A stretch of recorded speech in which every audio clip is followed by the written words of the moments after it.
Hello everyone, welcome back to another video. Today we're back in AFK Journey for our third video that we're going to be uploading today.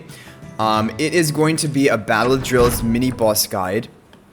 We managed to make it to both mini bosses, Shadow Brutus and Shadow Odie, and we're also going to talk about the buffs which I recommend or I've had success with selecting from these two available buff slots.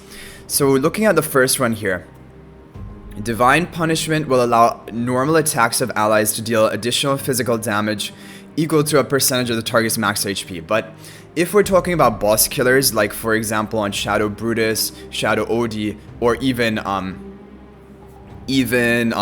actual boss, the Golem boss, 5% of their maximum HP is way above the cap, which it says it cannot exceed 80% of your attack. So what it means is that you're basically going to be dealing a bonus 80% of your attack on each normal attack. And if you have like Merrily, Odie, even Corrin, this is probably, in my opinion, the best buff for increasing boss damage. Moment of Glory is like, if you cast an ultimate, you get attack boost, crit boost, which is definitely a good thing as well if you're casting many ultimates over the course of the fight. But I think Moment of Glory seems like to me to be more of like a stronghold clearing team when there's AoE damage, casting ultimates, getting the attack, getting the crit. If you want that raw boss damage, I think Divine Punishment is the best, and that's what I'm going for because I have two teams selected in Command Center which are for killing the boss. Because if you have like plus 10, plus 15 exclusive equipment, Merrily's, Corrin's, Odie's, maybe even Cassidy, then you want to try to aim towards contributing to boss killing from your account, and other people can try to do the strongholds and passageways. Now, as for the other buff, I like to pick Rising Valor here because it really complements the first buff really well. It increases allies' heroes' attack speed for 4 for each normal attack dealt by them, up to 200. So if you're going to be ramping up your attack speed, massively nuking down the boss with a bonus 80% attack on each normal attack, it seems like they're just like a match made in heaven, Rising Valor, and the previous one we selected. Energy Flow is also good, but again, is ultimate damage, and for boss killers, their ultimate damage is not what is killing the boss, it's their basic attacks, whether it's true damage from Merrily or poison stacking from Odie. So again, we're going to pick the Rising Valor, and this is what I pick when I want to go for a boss killing. Okay, now we have to talk about all the different team comps you can be using here. First, I'm going to talk about the heroes I have locked in. So the final 5 heroes here from Damien to Iron, those are all for stronghold killing. Iron, Arden, Viperian, Carolina, and Iron. And Damien. Yeah, I think I said them all. The first 10 heroes I have for boss killing. You want to have Odie, Merrily, Corrin in here. As long as Merrily and Corrin are Mythic Plus, which hopefully you should have by now, if you're in the new season at this stage, because they're really key boss killers. So you have those 3. Then you have Kruger and Mythic Plus Rainier. If Rainier is not Mythic Plus, don't run him. Run a different hero. There are many other options for heroes to run, which we'll talk about. But Kruger is a great debuffer as well. Shakir is great for, in my opinion, for Shadow Brutus, because Shadow Brutus clumps up all of your team up into one central location. So Shakir can prevent them from dying by the damage reduction, give them all haste, and also give them attack buff if he's plus 10 exclusive equipment. Cassidy is really good for amplifying your damage. She needs to have plus 10 exclusive equipment and be Mythic Plus, but if you do have her there, she's really good to have here. If you don't have her at that much Ascension or exclusive equipment upgrade, don't run her, run different options. For example, I haven't selected, like for example, let's just show the other heroes that I have as options. Rowan is really good, Tamisia is good as a tank, also contributing good damage. Cecia can be good as a damage dealer, providing more tankiness with her summon. Vala can be good, especially when bosses are below 50% health, she deals more damage because of her form switch. And Reese can even be good if he's quite ascended, but I wouldn't recommend him. He's more for the stronghold clearing. And then finally, Lucius is actually really good because Lucius protects your team really well. He's a light bearer, so he synergizes with the other lot of light bearer heroes you have. Scarlita as well can be good. Once she's Mythic Plus, ideally. Before that, she isn't going to be usually the best option. Okay, so there we have basically the different options for heroes you can use. Now we're going to talk about specific team comps. So you're going to notice a thing. So Cassidy is going to increase magic damage dealt. Odie is a magic damage dealer. Even though it seems weird, like I just always thought of Odie as a physical damage dealer, his poison is a magic damage. So he's a magic damage dealer. So you're going to want to make a magic damage dealer team comp which has the Crescent spell, the artifact, seasonal artifact, which centers around these heroes. So the best one usually is going to be Odie, Cassidy, and then three Maulers. Like, we're not going to do Kruger. Kruger is for physical defense debuff, so he does well with Marilyn Corn. So with them, you can run Smokey, for example, Coco, and then final one could be Thorin, it could be Shakir. And this is going to be doing better in the Odie boss, because, so the Odie boss, how it works is, I don't know exactly what happens, but he doesn't, like, interfere with your team. Smokey will be able to get off heals throughout the entire fight. And he just will deal damage. Shadow Odie will deal damage, you'll sustain it up until a point comes where he just starts nuking down a hero. And he'll nuke down one hero, then the next, and the next, just like regular Odie does. So, but you have time until that happens.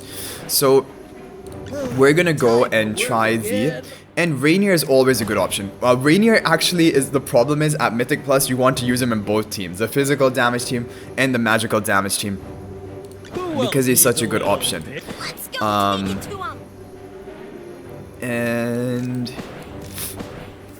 who is going to be the final slot here? We want to do Cassidy like we mentioned, so we will put Cassidy here. We have Smokey up in the front to try and hit the boss with his aura, but I don't think he actually reaches the boss, or he deals very minimal damage with it. And when the Odie begins killing you, he's gonna kill the the first target first. So I think he'll kill Smokey first and then maybe Odie. And that's why kind of you don't actually want Odie being teleported into the front line. So maybe we'll try... Should we try Thorin or Shakir? We want to use in the other team. I think we'll try a team like this. I'm just interested in trying a team like this. I don't know if it will work the best or not. We can even have something like this. Cassidy will have to run up. Let's try something like this and see how it goes. We're gonna do the Crescent spell like we said, because with magic damage, it charges up really quickly and gets off a lot of damage. So we're gonna try that, because you don't need sustain. You're gonna see what happens in the early stage of the fight. The boss hardly deals anything. You're gonna be able to sustain up just with Smokey alone, but then eventually it will come a point where he just starts annihilating you. Coco will also buy you a bit more time, because with the shielding, okay, Thorin dies one time, but he will have another life. This is why I think Thorin might actually be really good for Shadow Odie, because he'll actually have 3 lives to buy time for the rest of the heroes to deal damage. But as you saw there, because Thorin got wiped and Cassidy was the next target that he could attack, he killed the Cassidy. So it's just all about how long can your Odie survive, and even there Coco wasn't able to get off another ultimate. Crescent spell is getting off a lot of work, and overall not bad. I mean, 1.7 million damage on Shadow Odie boss is not too bad. Like, ideally getting 2 million here is what you want to shoot for. We're at the top of the charts, but I think other people might not necessarily be using the best possible team comps. Okay, so do we want to try another thing? Lucius is, in my opinion, the best option. Like, I didn't run Lucius because he's only legendary, and I thought maybe Thorin, because Thorin does have the debuff, like 17% received damage increase, so he's kind of like a mini Rainier, and that's kind of what his role is in this team. Let's try it again like this with Coco here. Yeah, let's try like this. Or should we try with Smokey up in the front? The problem is Smokey is just gonna die, and then we can try it. Let's try it. Who knows, maybe this will work out well. Let's try. We're experimenting today. And all of these heroes are not going to be needed in Shadow Brutus, so it's fine. So Cassidy runs up to the front. Cassidy is going to be like taking a bullet after Thorin dies always, but here now he's attacking Smokey first, so Smokey is going to be the first one to die. Already got popped. Yeah, I think the shielding from Lucius is the reason why he's so good in the Shadow Odie boss, because your Coco shields won't come into effect until after the damage resolution and like the damage is resolved, and then the hero usually gets popped by them. Okay, Thorin is gonna go down. This dealt even less damage, so this lineup was not as good. You just want your Odie to survive as long as possible to keep dealing damage to the Shadow Odie boss. Do we have enough stamina for one more attack, or are we done now? Let's see. We have... Okay, we don't have enough stamina. Now that we're going to switch to Shadow Brutus. So Shadow Brutus is going to be here. And for him, in my opinion, yeah, we're going to go for the defensive. We're not going to do Odie here. We're going to go for both Kruger and Rainier. And this and this. And I think for the final slot, I think we're going to go for Shakir. And for this one, I like Evocation Spell the most. Because for physical damage comps, Evocation Spell is usually the best. Smokey doesn't do well here because he keeps getting interrupted. And Odie gets pulled into the middle, which you don't want to happen. You want Odie to survive throughout the entire fight, like in Shadow Odie. So Odie basically kind of counters Shadow Odie. Is there anything else we want to reposition? No, I think this should be fine. And Merrily will be teleporting to the front, but then she can kite away from the boss. And yeah, I think Shakir will do really well here. I haven't actually tried Shakir here before because I used like... Last time I used Smokey in this team and Rowan in the other team for heals in both. But Lucius for the other team is an MVP. I need to try him even though he is only legendary. Maybe he would still work out well because the shielding can be clutch. Like the shielding from Lucius, if it can just bridge the gap and allow Coco's shield to get off and keep your team alive, it can be very valuable. So look at the damage here. This is where we're really going to shine. And normally I always do better in Shadow Odie. I guess my heroes are more aligned towards Shadow Odie. I mean Shadow Brutus. And we should be able to get off over 2 million damage. Everyone will survive.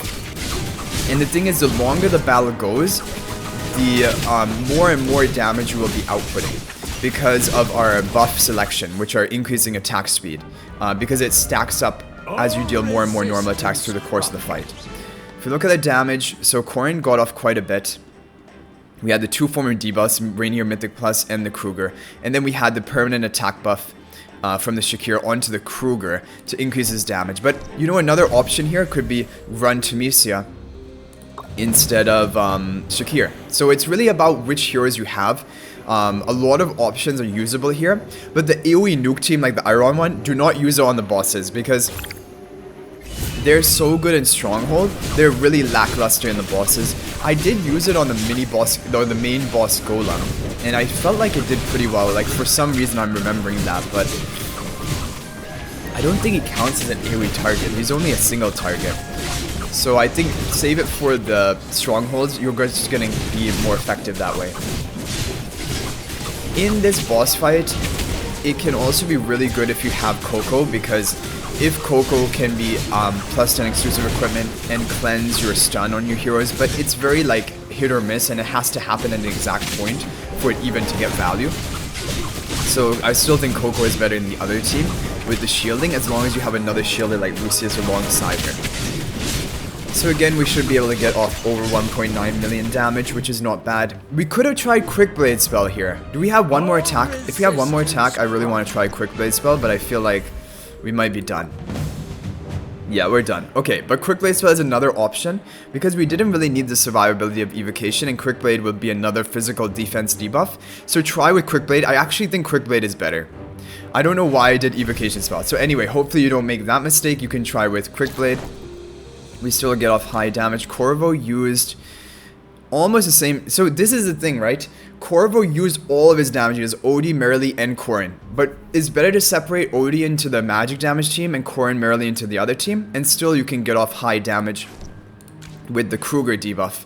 So yeah, I think definitely Quick Blade spell would be the spell of choice. That was a mistake. But anyway, hopefully you guys learn from this mistake. And I will probably do an even updated guide once we get to the actual Golem boss. And then we can see what are the best teams over there. But this should give you a good idea of which teams you can lock in right at the beginning of battle drills. And it comes down to which heroes you have ascended. Always use highly ascended heroes. If, for example, you don't have good boss killers, then opt for the other 2 buffs. We said the buffs that we chose are boss killer buffs. The other 2 buffs, which are ultimate based, those are going to be better for AoE damage comps and clearing passages and clearing strongholds. So it depends what your role is. If you have more heroes built up for the passages, you can go for that, and you don't have to go for the boss killing and leave the boss killing to people who have like plus 10 exclusive equipment, Mythic Plus of course on there, Odie, Merrily, and things like that. But hopefully this gave you good ideas of what teams you can use for these mini bosses. And yeah, as we're actually doing really well. I'm impressed. This is pretty good. We're doing pretty well, even though it was kind of a weird start because we took so long to get everyone connected. Like, it was just like a few hours left until reset, and I was begging someone, please attack this guard because, and who was the MVP? It was Kaven. Kaven was the one who finished off this stronghold. And then we could connect to the right team and get enough points to get up to level 60 so we could have all the slots available for command center. But thank you for watching the video, guys. Hopefully it was helpful. If you're new to the channel, be sure to subscribe because we upload daily AFK journey content with guides to help you progress, and always try to keep you up to date with all the latest information. Thank you for watching the video, guys. I hope you enjoyed it, and I will see you in the next one. And until then, everyone, peace out for now.